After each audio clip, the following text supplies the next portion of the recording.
Greetings, it's Vaygrim, and I am here not with a vlog, but with a tutorial for you today in Audacity. Audacity is a free program that you can actually get for audio editing. It is very useful, and it's, well, free. And I've just discovered something this morning that has turned it even more useful than it was previously. Let's switch over to that window right there. This is Audacity. There's Audacity, the logo right there, A-U-D-A-C-I-D-Y. You just Google for Audacity, download, and it'll come up with the top link as the download from the actual official website. Great program, and like I said, 100% absolutely free.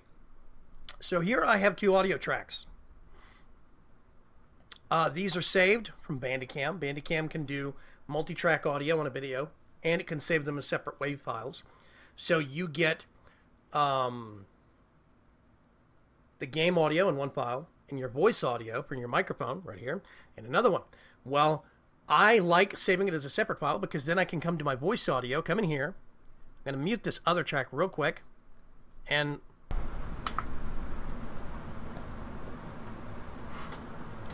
no, that's just background noise. I live in Texas, which means that 9 months out of the year, the planet's trying to kill us with heat. So we have AC and a lot of fans running. That's quite common, which means I have a lot of background noise that I need to eliminate. Well, you highlight this, you go Effect. We're going to go to Noise Removal. Just find a silent section at the beginning where you can hear the background noise of the room. Get Noise Profile. Then you just left click and select the whole track, go back to Noise Removal, and hit OK. And then suddenly,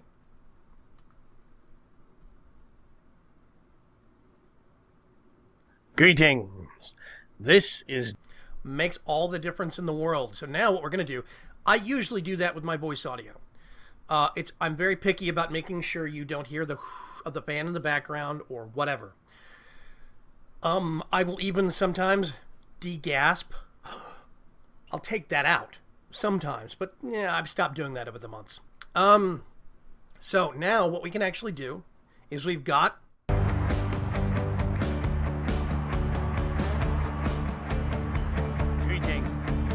this is demo audio for a demonstration. That's not going to work. I can barely hear it. Now, universal solution that I've been doing is to lower the audio for the game, but even if I lower this game track by 8 decibels,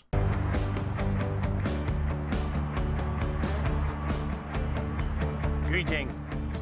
This is demo audio. Little bit better, but it's still overpowering.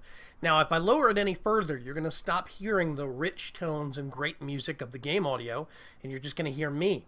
And I can only make myself so loud, so the other solution is to lower the game audio. But that means you really do lose a lot, especially in games like BioShock Infinite or Alan Wake or Bastion.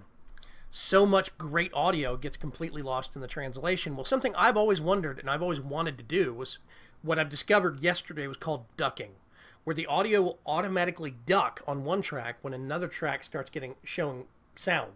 So like when you start talking, the game audio automatically drops down. I've seen tons of big name YouTube channels like, oh gosh, Markiplier does it sometimes. I've seen a lot of the Yogscast guys. They actually do it. You can, especially if you watch the Yogscast Hannah, you'll hear the game audio dip as she talks and it comes back up when she stops talking.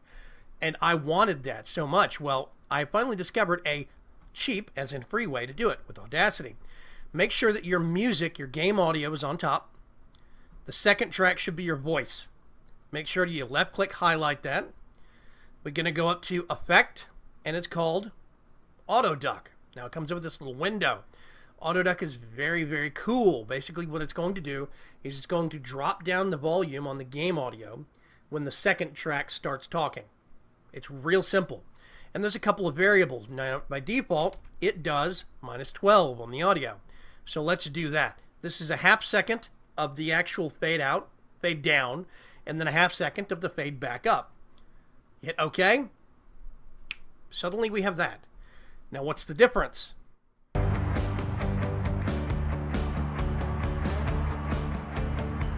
Greetings. This is demo audio for a demonstration in Audacity. I'm using LA Cops. I'm going to pause every once in a while. to give the music the chance to swell back in between pauses. This is for my AutoDuck tutorial for Audacity. Bye. So that is AutoDuck. Now what you can actually do is edit the variables a little bit. I'm going to do Control Z to undo that. Let's go back to AutoDuck. I've lost my mouse. It's here somewhere. I'm going to have to navigate by OBS. Okay. So we actually have -16. I could drop it down a little sharper. Which means now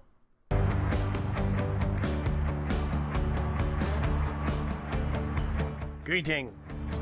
This is demo audio for a demonstration in Audacity, which is very, very good. I do, however, like keeping some of that background sound. Let's go to AutoDuck again. I'm actually going to return this back to the default, -12. Now there's another option you could mess with here, the fade. And you could even put a buffer inside here between that fade time to make sure it doesn't cut too close to your voice. So now, if you notice, there was a peak here and a peak over here that were missing. They're gone. That's because the actual length on that fade down has basically made it to where that peak is not long enough to register anymore. These have gotten shorter also. These locations right here, they're much shorter than they used to be. So now, if we play this from the beginning,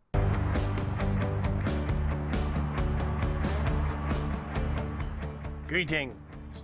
This is demo audio for a demonstration in Audacity. I'm using LA Cops. I'm going to pause every once in a while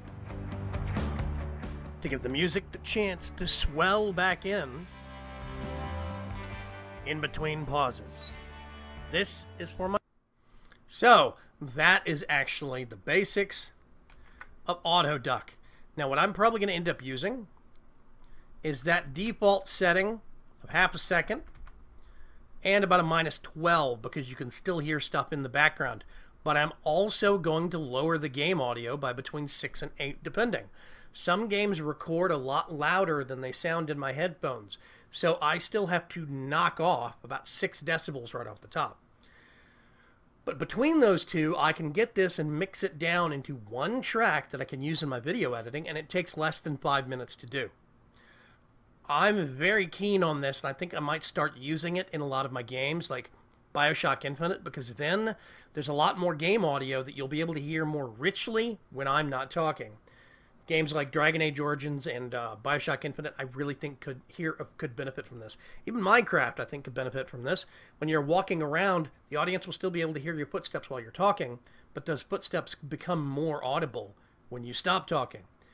You don't have to worry about opening a chest or opening a door and then having that creak noise or clicking and thumping noise actually overriding your voice, and I think that's going to be good. So start looking for it. I'm hoping this video has actually been found useful by you. If it has, please let me know. Give me a thumbs up or say so in the comments. If it's useful, share it with your friends. I think that this actually could be really useful in my daily routine. Don't be surprised if you start hearing this more often. Thanks for swinging by. Maybe some more tutorials later in the week. We'll see. Bye-bye.